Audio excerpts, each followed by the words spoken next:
Hello everyone, आज मैं आप लोगों को बताऊंगी स्लो लर्नर्स के बारे में, धीमी गति से सीखने वाले बालक के बारे में।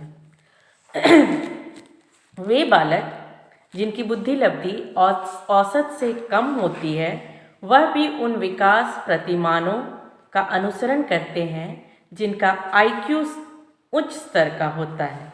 और इनकी विशेषता यह होती है कि नंबर 1, वह अपने आयु वाले साथियों, अपने समान आयु वाले साथियों की तुलना में अपरिपक्व होता है, इमैच्योर होता है। अपने एज ग्रुप वाले जो भी साथी हैं उनकी तुलना में। नंबर 2 है, इनमें आत्मविश्वास, सेल्फ कॉन्फिडेंस और निम्न स्तर की आत्म प्रतिष्ठा, सेल्फ रेस्पेक्ट लो होता है इनका। इनके लिए जो सुझाव है, धीमे गति से सीखने वालों के लिए सजेशन फॉर स्लो लर्नर्स, उनको जो सुझाव दिए जा सकते हैं वो इस प्रकार है। धीमी गति से सीखने वालों को वैसी स्थिति में नहीं रखे जहां उनमें विफलता की भावना विकसित हो, है ना। जहां वो फेलियर महसूस करे, वैसी स्थिति में वहां पे उनको नहीं रखना है। जहाँ ऐसी संभावना है कि वो अपने आप को फेलियर महसूस करें। उन्हें वही काम देना चाहिए जिनको करने के योग्य वो हैं, जिनको करने के लिए वो एबल हैं, सक्षम हैं, वैसे ही काम उनको देना है। और नेक्स्ट नंबर 2 है, उसमें एक आत्म प्रतिष्ठा की भावना बनाएं। ऐसे बच्चों में सेल्फ रेस्पेक्ट की भावना को बनाया जाए और उनमें सेल्फ कॉन्फिडेंस उत्पन्न करें, आत्मविश्वास उत्पन्न करें। नंबर 3 है, उनको वह सीखने के कार्य दें जो साधारण है। ऐसा काम उनको देना है जो साधारण है। टफ वर्क उनको नहीं देना है, बहुत हार्ड वर्क नहीं देना है, जो नहीं कर सकते हैं वैसे काम उनको नहीं देना है। तो जो साधारण काम है वो उनको दे और उनमें ऐसे तत्व शामिल हों जो काम वो ना कर सके, वैसा तत्व उसमें शामिल नहीं करना चाहिए। नेक्स्ट नंबर 4 है, जो भी पढ़ाया जा रहा है पाठ, उसको बार बार रिपीट करना है, दोहराना है पाठों को, ताकि वो अच्छी तरह से उस लेसन को उसको याद हो जाए। नेक्स्ट नंबर 5, और जो भी पढ़ाया जा रहा है उसको छोटे छोटे भाग में पाठ करके श्रृंखला में पढ़ाया जाए, और जिससे क्या होगा, थोड़े समय में, ज़्यादा समय में पाठ में पढ़ाया जाए, थोड़ा समय में उसको पूरा किया जा सके, ऐसे पाठ को पढ़ाना है। और उनको जो ज़्यादा टाइम टेकिंग पार्ट है, लेसन है, उसमें उसको ज़्यादा ध्यान लगाने नहीं देना चाहिए, है ना। नहीं कहना चाहिए कि इसी को मैं ज़्यादा ध्यान लगाऊं, क्योंकि वो ज़्यादा याद नहीं कर सकेगा। स्लो लर्नर से, धीमी गति से वो सीखेंगे, तो पाठ करके और छोटे छोटे लेसन उनको बताना है। नेक्स्ट नंबर 6 है, प्रोग्राम प्रणाली की विधियाँ उनके लिए उपयोग हो सकती है। छोटे छोटे पदों में पढ़ाना, स्टेप्स में पढ़ाना है, और जहाँ गलती हो वहाँ उसको उस गलती का उसका पता लगाना है कि गलती ऐसा क्यों हुआ, तुरंत पता लग जाना चाहिए उनकी गलती का। नेक्स्ट, इस बात का लेखा रखें, इस बात का उसके बारे में जानकारी रखें कि जो भी काम उनको दिया जा रहा है, जो भी वर्क दिया जा रहा है, वो उन्होंने पूरा कर लिया है कि नहीं, ये बात भी ध्यान में रखना है। और उनका इम्प्रूवमेंट हो रहा है कि नहीं, उनकी प्रगति हो रही है कि नहीं, इस बात का ध्यान भी रखना है। नाउ, मानसिक रूप से पिछड़े बालकों का वर्गीकरण, क्लासिफिकेशन, मानसिक रूप से पिछड़े बालक को, मेंटली रिटार्डेड चाइल्ड का। मनोवैज्ञानिकों का इस बात पर बहुत मतभेद है कि कौन सी बात मानसिक पिछड़ेपन उत्पन्न करती है। मेंटली बैकवर्डनेस, कौन सी बात, मैंने मेंटली रिटार्डेड कहा है, मेंटली बैकवर्डनेस होगा। तो वैज्ञानिकों में हमेशा इस बात के लिए तर्क वितर्क होता रहा, मतभेद होता रहा कि कौन सी बात मानसिक पिछड़ेपन को उत्पन्न करती है।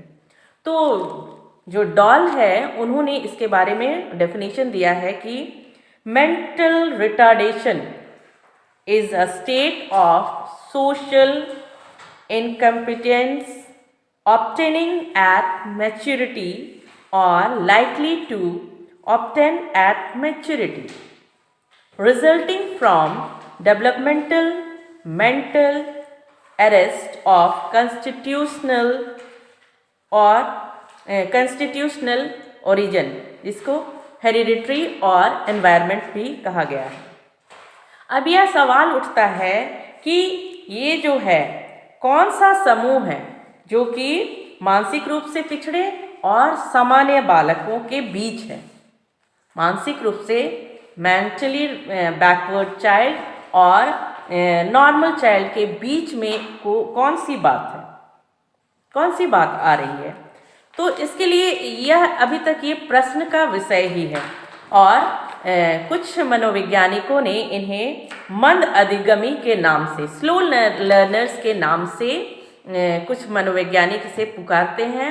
और ये जो है स्कूल की जब प्रारंभिक कक्षा शुरुआत इनिशियल स्टेज में ही इस बात का पता लगा लेना चाहिए कि वो बालक किस तरह का है, कौन सा समूह में आता है, वो मेंटली रिटार्डेड है, नॉर्मल चाइल्ड है या स्लो लर्नर है।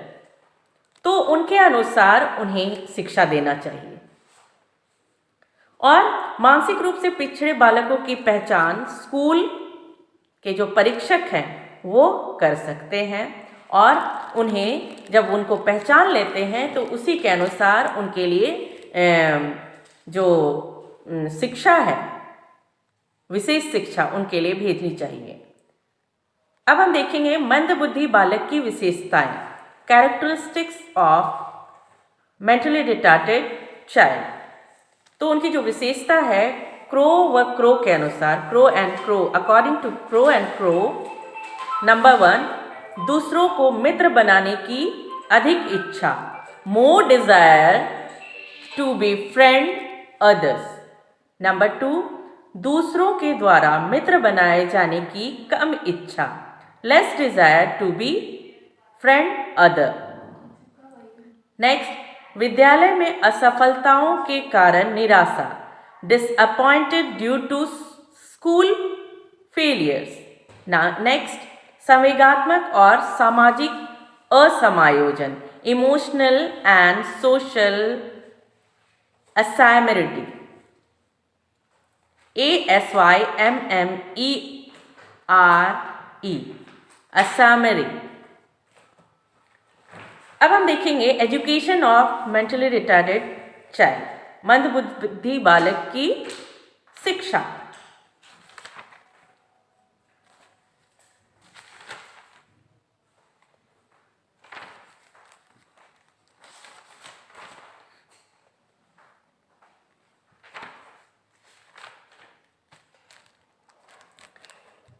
इनको जो शिक्षा दी जाएगी वो इस प्रकार से है। नंबर 1, विशिष्ट विद्यालय की स्थापना, establishment of specialised schools. Number 2, विशिष्ट कक्षाओं की स्थापना, establishment of special classes. Number 3, अच्छे शिक्षकों की नियुक्ति, appointment of good teachers. Number 4, छोटे समूहों में शिक्षा, education in small groups. Number 5, विशेष पाठ्यक्रम का निर्माण, creation of special curriculum. Next, विशिष्ट विद्यालयों का संगठन, organisation of specific school. Number 7, अध्ययन के विषय, सब्जेक्ट ऑफ स्टडी। नेक्स्ट है हस्तशिल्पों की शिक्षा, एजुकेशन ऑफ हैंडीक्राफ्ट। नेक्स्ट, सांस्कृतिक विषय की शिक्षा, education of cultural subject. Next, विशेष शिक्षण विधियों का प्रयोग, use of special teaching methods. तो इनके माध्यम से मंदबुद्धि बालकों को शिक्षा प्रदान करते, शिक्षा को उनकी शिक्षा के व्यवहारिक रूप प्रदान कर सकते हैं, और जिसके द्वारा वो किसी न किसी तरह से दक्ष हो सकते हैं और अपने आप को जीवन यापन के योग्य, फ्यूचर में जीवन यापन के योग्य अपने आप को बना सकते हैं। अब हम देखेंगे अमेरिका में मंदबुद्धि बालकों के लिए जो क्रियान्वित किए गए जो प्रोग्राम्स है, कार्यक्रम है, पाठ्य निर्माण के जो सिद्धांत है उसकी ओर क्या अंकित कर रहे हैं। तो अमेरिका ने 3 प्रोग्राम प्रारंभ किए। अमेरिका में विशेष कार्यक्रम प्रारंभ किए गए, स्पेशल प्रोग्राम्स प्रारंभ किए गए, जिसमें है अपनी देखभाल का प्रशिक्षण, जिसमें अपनी देखभाल मतलब अपने आप की सेल्फ की देखभाल के लिए भी उनको प्रशिक्षण देना होगा। और ये जो बालक है, मंदबुद्धि बालक है, उनको देखभाल का प्रशिक्षण देने के लिए क्या करना है, अपनी देखभाल के लिए खुद से वो कपड़े पहनने और उतारने का उनको प्रैक्टिस कराना है, और खाना खाते वक्त, भोजन करते वक्त उनको शिष्टाचार सिखाना है, सफाई की आदतों को सिखाना है, और अपनी वस्तुओं को सही स्थान पर रखने की और अपने बच्चों अपने जो भी सामान है उसकी रक्षा करने की ट्रेनिंग देनी है। ये सब इसमें इस तरह का ट्रेनिंग दिया जा रहा है। और ये जो कोई भी काम को बहुत ही सलीके से करने का प्रशिक्षण इसमें होता है। नंबर 2 है सामाजिक प्रशिक्षण, सोशल ट्रेनिंग। इसमें क्या होगा, सामाजिक प्रशिक्षण में क्या होगा, खेल कूद है ना, सामाजिक खेलों जो प्रोग्राम्स है, कार्यक्रम है, सामूहिक कार्य है, ग्रुप वर्क है, पर्यटन, घूमने फिरने के लिए, एक्सकर्शन के लिए ले जाए, और जो भी अध्ययन की योजना और विशिष्ट शिष्टाचार की शिक्षा द्वारा इनको प्रशिक्षण दिया जाता है, ताकि जो मूर्ख बुद्धि व मंद बुद्धि वालों को सामाजिक व व्यवहारिक बनाया जाए, है ना। मंद बुद्धि इसमें क्या हो रहा है, किसके बीच में आ रहा है, मेंटली रिटार्डेड और नॉर्मल चाइल्ड के बीच में ये आ रहा है। इनको क्या संज्ञा दिया जाए समझ में नहीं आ रहा था, तो ये दोनों के बीच में है। ये पूरी तरह से एकदम इनकी बुद्धि पूरी तरह से खत्म नहीं है, और ना ये बहुत ही अच्छी तरह से है, तो बीच का है, स्लो है ये, इसलिए इनको मंद बुद्धि की संज्ञा दी गई है। अब नेक्स्ट देखते हैं आर्थिक प्रशिक्षण, इकोनॉमिक ट्रेनिंग क्या दिया जा रहा है। इसमें हस्तशिल्पों, हैंडीक्राफ्ट का ट्रेनिंग इनको दिया जाता है, जैसे मोम, लकड़ी का कार्य, छोटे छोटे घरेलू कार्यों की शिक्षा इनको दिया जा रहा है, शिक्षा के द्वारा इन्हें प्रदान की जा रही है। ठीक है। अब हम देखेंगे स्किनर ने अमेरिका में निम्न पाठ्यक्रम की व्यवस्था। स्किनर के अनुसार अमेरिका में जो पाठ्यक्रम की व्यवस्था की गई है वह इस प्रकार है। नंबर 1, शारीरिक व मानसिक स्वास्थ्य की शिक्षा, education of physical and mental health. Next है पौष्टिक भोजन, सफाई और आराम की आदतों के साथ वास्तविक आत्म मूल्यांकन की शिक्षा, रियल सेल्फ एजुकेशन की इवैल्यूएशन की शिक्षा, पौष्टिक भोजन, न्यूट्रियस फूड। और नेक्स्ट है सुरक्षा, प्राथमिक चिकित्सा और आचरण संबंधी नियमों की शिक्षा,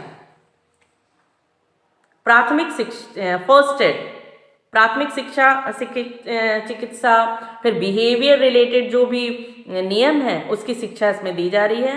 नेक्स्ट सुनने, निरीक्षण करने, बोलने और लिखने की शिक्षा। सुनना मतलब किसी भी बात को कंसंट्रेट कर नहीं सकते ये, तो इनको वैसे ट्रेनिंग देनी है कि वो सुने और उसको निरीक्षण करें, ऑब्जर्व करें, और फिर उसको बोलने और लिखने की शिक्षा देनी है। नेक्स्ट निष्क्रिय और सक्रिय मनोरंजन की शिक्षा। नेक्स्ट स्थानीय यात्राओं को कुशलता से करने की शिक्षा, मान्यता और विवेकपूर्ण नियमों की शिक्षा, विभिन्न वस्तुओं का मूल्यांकन, आंकने की शिक्षा, धन, समय और वस्तुओं का उचित प्रबंध करने की शिक्षा।